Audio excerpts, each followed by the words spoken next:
Hey, good morning. Welcome back to my new blog. কেমন আছেন সবাই? আশা করি অনেক বেশি ভালো আছেন। তো আজকের ভিডিওটি কিন্তু আমার সম্পূর্ণ অন্যরকম একটি ভিডিও হতে চলেছে। কারণ আজকে আমাদের বাড়িতে কেউ নেই, সবাই বেড়াতে গিয়েছে। আমি শুধু এই বাড়িতে একা আছি। তো আজকে একা একা সারাদিন বাড়িতে কী করি সেই সব নিয়ে থাকছে আমার আজকের ভিডিওটি। তো খুবই ইন্টারেস্টিং হতে চলেছে। রিকোয়েস্ট করবো স্কিপ না করে ছোট্ট একটি লাইক দিয়ে ভিডিওটি কন্টিনিউ করুন। তো চলো শুরু করা যাক আজকের ভিডিও। তো বলেছিলাম না, বাড়িটা আজকে কিন্তু একেবারেই ফাঁকা। চলুন দেখিয়ে দিই আপনাদেরকে। এই যে দেখুন, ঘরে কিন্তু কেউ নেই।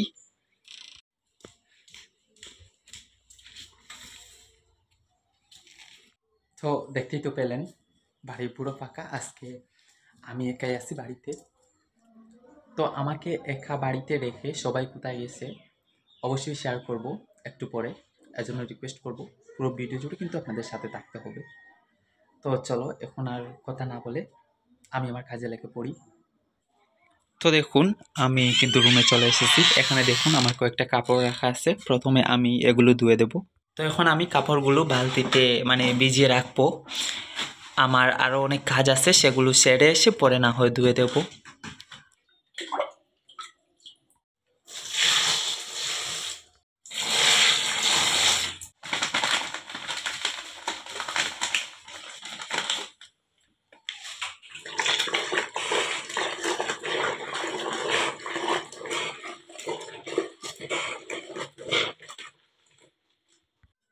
তো দেখতে পেলেন কাপড় বালতিতে ভিজিয়ে রেখে দিলাম। আমার বাকি কাজ সেরে এসে ধুয়ে দেবো। তো এদিকে বাইরের অবস্থা দেখুন, প্রচুর রোদ ছিল কিন্তু আজকে। তো সামনের দিক দেখে এখন ঘরের পেছনের দিকে একটু যাচ্ছি। যেহেতু কেউ বাড়িতে নেই, পুরো বাড়িটা আজকে আমার দায়িত্বে আছে। আজকে কিন্তু এরকম করে কিছুক্ষণ পর পর এই পেছনের দিকে আসতে হয়েছে, যাতে কোনো গরু কিংবা ছাগল ঢুকে আমাদের সবজি বাগানটা নষ্ট না করে।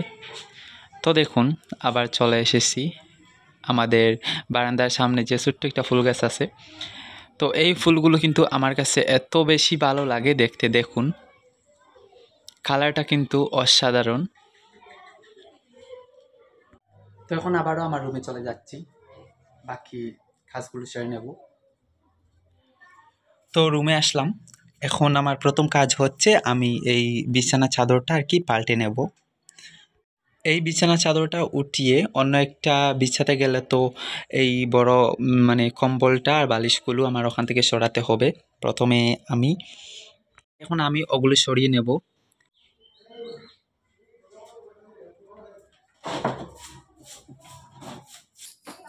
তো দেখতে পাচ্ছেন বাইরে যে টেবিলটা আছে ওটার উপরে কিছু ধুলাবালু ছিল, ওগুলো পরিষ্কার করে আমার ব্ল্যাঙ্কেটটা রেখে দিচ্ছি। তো ঘরের জিনিস এখনকার দিনে কিন্তু সব সময় মুছে রাখতে হয়, আর এটা তো বাইরে রাখা, যার কারণে অনেকটা ধুলাবালু ছিল, সেটা পরিষ্কার করে কম্বল বালিশগুলো রেখে দিলাম। তো এখন রুমে চলে এসেছি, যে বিছানার চাদরটা আছে আমি ওটা উঠিয়ে নেব।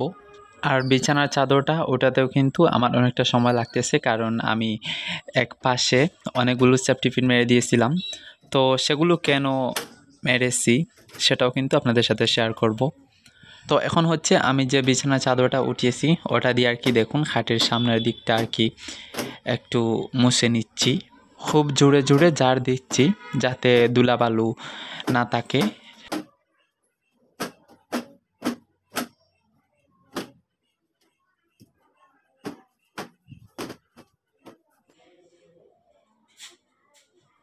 তো এখন আমি রুমের ফ্লোরটা ঝাড়ু দিয়ে নিব। আমি আমার নিজের মতন করে আমার কাজগুলো করতে থাকি, আর আপনারা দেখতে থাকুন।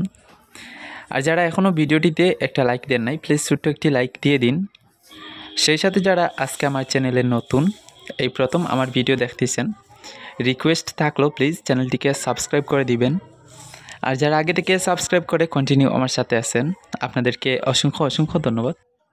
তো এখানে দেখতে পাচ্ছেন আমি আমার ধুয়ে রাখা একটা বিছানার চাদর নিয়ে এসেছি। এখন ওটা আমি খাটের উপরে দেব। তো দেখুন, এটাই আমার সবথেকে বড় সমস্যা।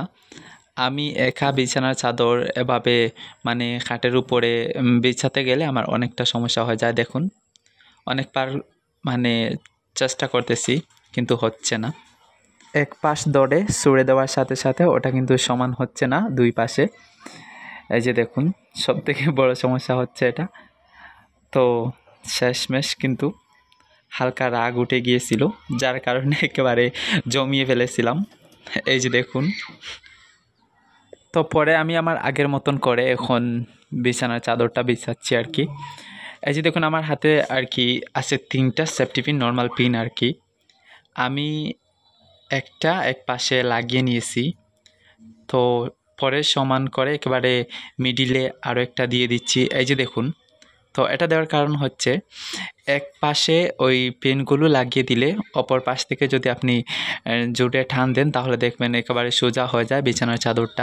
আমার কাছে এটা অনেক সহজ মনে হয়। এক পাশে পিন মেরে দিয়ে অপর পাশে টান দিলে দেখুন সোজা হয়ে যাচ্ছে কত সহজে। এই যে দেখুন।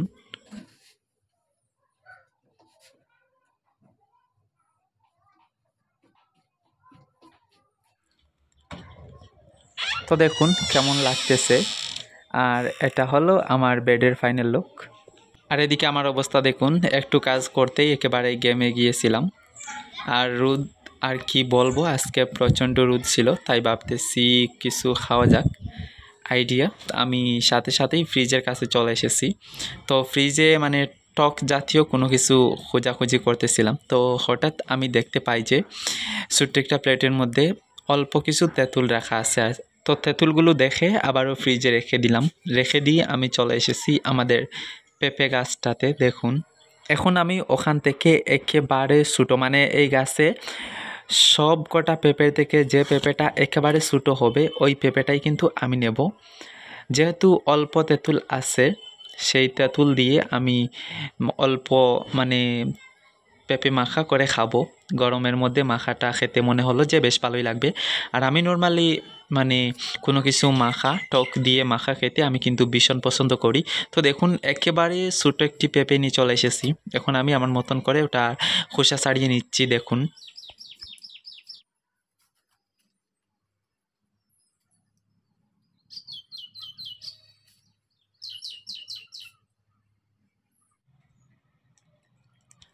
তো ছোট্ট পেঁপেটা আমি 4 ভাগ করে নিয়েছিলাম, ভালো করে ধুয়ে। আবারও দেখুন আমি একটা কাটার নিয়েছি যেটা দিয়ে সাধারণত পেঁয়াজ রসুন এগুলো কুচি করা হয় আর কি। তো আমি এখন ওটার সাহায্যে পেঁপের 4টা টুকরো এখন আমি কুচি কুচি করে নিচ্ছি। এই যে দেখুন, দেখুন তো কত সুন্দর হয়েছে। তো এখন আমি হচ্ছে একেবারে সিম্পলভাবে আর কি মানে পেঁপে মাখা করব, যার কারণে প্রথমে দিয়ে দিচ্ছি আমি কিছু তেঁতুল একেবারে অল্প পরিমাণে, যেহেতু পেঁপে কুচি অনেকটা কম। আর লবণ পরিমাণ থেকে একটু বেশি দিয়েছি। আমি টকের সাথে বেশি পরিমাণে লবণ খেতে পছন্দ করি, যার কারণে একটু বেশি লবণ দিয়ে দিলাম। আর এখানে দেখুন বড় একটা নাগামরিচ আছে। ভাবা এটা মানে এগুলোতে এত পরিমাণ জাল ছিল কি বলবো, যার কারণে একটু দিয়ে আমি পরে আর সাহস পাইনি দেওয়ার। আর তার উপরে তো আবার অল্প পেঁপে কুচি এখানে। তারপরও দেখুন 3 ভাগের থেকে মনে হয় 1 ভাগ দিয়ে দিয়েছি। এখন মাখা করতেছি। তো মাখার সময় কিন্তু জলে মানে জিভে জল চলে এসেছিল। এখন আবার ভিডিওতে ভয়েস দিচ্ছি আবারও কিন্তু জিভে জল চলে আসতেছে। দেখুন আর এত সুন্দর একটা ফ্লেভার বের হচ্ছিল। তো যাই হোক আমি আমার পেঁপে মাখাটা রেডি করতে থাকি। অলরেডি আমার এটা হয়ে গিয়েছে। এই যে দেখুন ফাইনাল লুকটা একেবারে কম উপকরণ দিয়ে করেছি। তো এবার একটু টেস্ট করা যাক কেমন হয়েছে। এই যে দেখুন দেখতে কতটা লোভনীয় লাগতেছে। খেয়ে দেখা যাক কেমন হয়েছে। বিশ্বাস করেন এই গরমের মধ্যে কিন্তু বেশি পরিমাণে জাল দিয়ে পেঁপে মাখাটা আমার কাছে কিন্তু খুবই ভালো লেগেছে।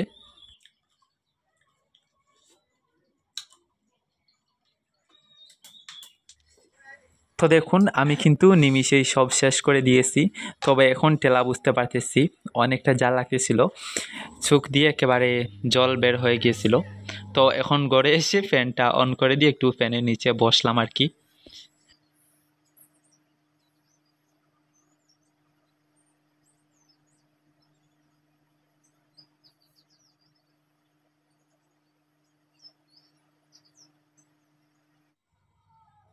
তো অনেকক্ষণ রেস্ট করলাম, এবার একটু ওঠা যাক। আমি কতগুলো কাপড় রেখেছিলাম ওগুলো এখন ধুয়ে দেব, এজন্য দেখুন আমি বাথরুমের দিকে চলে যাচ্ছি। তো দেখুন আমি কাপড়গুলো ধোয়া অলরেডি শুরু করে দিয়েছি।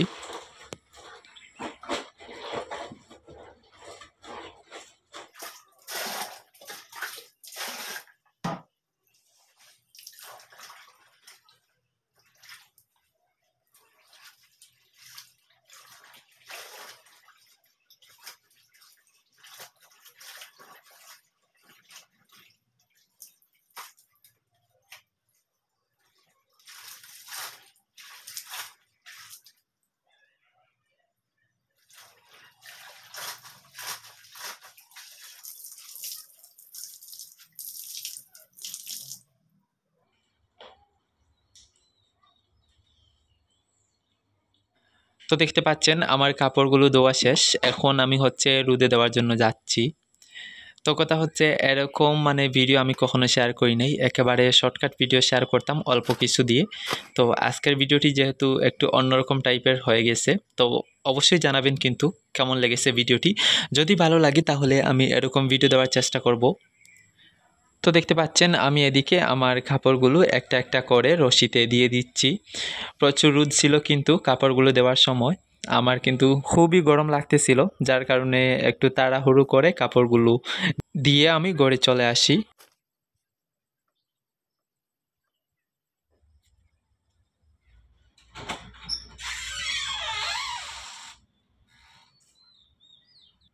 তো দেখতে পাচ্ছেন আমি আমার রুমে চলে এসেছিলাম। তো তখন টাইম ছিল বোধহয় 2:30 হবে আর কি, যার কারণে আমি গোসল করার জন্য রেডি হচ্ছি। এই যে দেখুন, তো এখন আমি গোসল করতে চলে যাব। অনেকক্ষণ কিন্তু ক্যামেরাটা অফ থাকবে, অনেক আগে গোসল শেষ করেছি। এখন আবারও ক্যামেরাটা একটু অন করলাম। তো অনেকটা টাইম হয়ে গিয়েছে, 3টে বেজে গিয়েছে। এখন দুপুরের খাবার খেতে যাব। তো দেখতে পাচ্ছেন আমি রান্নাঘরে এসে একেবারে শর্টকাটে আমি খাবারটা খেয়ে নেব। তো আমি এখানে একটা প্লেটে ভাত সবজি নিয়ে চলে এসেছি আর একটা পানির বোতল নিয়ে খেতে বসে পড়লাম। তো যাই হোক, খাবার খেয়ে খেয়ে একটা কথা শেয়ার করি আপনাদের সাথে। আগে যে বলেছিলাম বাড়িতে কেউ নেই, সবাই বেড়াতে গেছে। আমার খালার ভিডিও যারা দেখেন আপনারা তো ওয়াহিদাকে চিনেন, তো ওয়াহিদাকে নিয়ে আর কি সবাই ওর বাড়িতে ঘুরতে গেছে। আমার যাওয়ার কথা ছিল, তবে আমি যাইনি। আমি বললাম তোমরা সবাই যাও, আমি বাড়িতে থাকবো। তো ওনারা সকাল 10টার দিকে চলে গেছেন, আবার বিকেলের শেষের দিকে চলে আসবেন বাড়িতে। তো দেখুন কি ফানি একটা বিষয়, আমাদের যে কুকুরটা আছে আর কি, তো তাকে বেঁধে রাখা হয়েছে শিকল দিয়ে।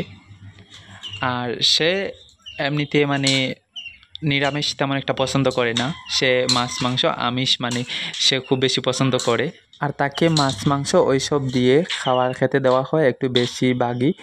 তবে আজকে যেহেতু একেবারে নিরামিষ ছিল, ফ্রিজে মাছ ছিল আর কি, তারপরেও আমি যেটা রান্না করা ছিল আর কি ওইটা দিয়ে খেয়ে নিয়েছিলাম। আর সাথে তাকেও কিছু ভাত আমি দিয়েছিলাম এখানে। তো তার অবস্থা দেখুন, সে খাবে না, রাগ করে মাটি থেকে মুখের সাহায্যে দেখুন মাটি পাথর তুলে একেবারে ভরে দিচ্ছে। তো সে তার এক মনে তার নিজের কাজ চালিয়ে যাচ্ছিল, আর আমি দেখতেছিলাম আর ভিডিও করতেছিলাম।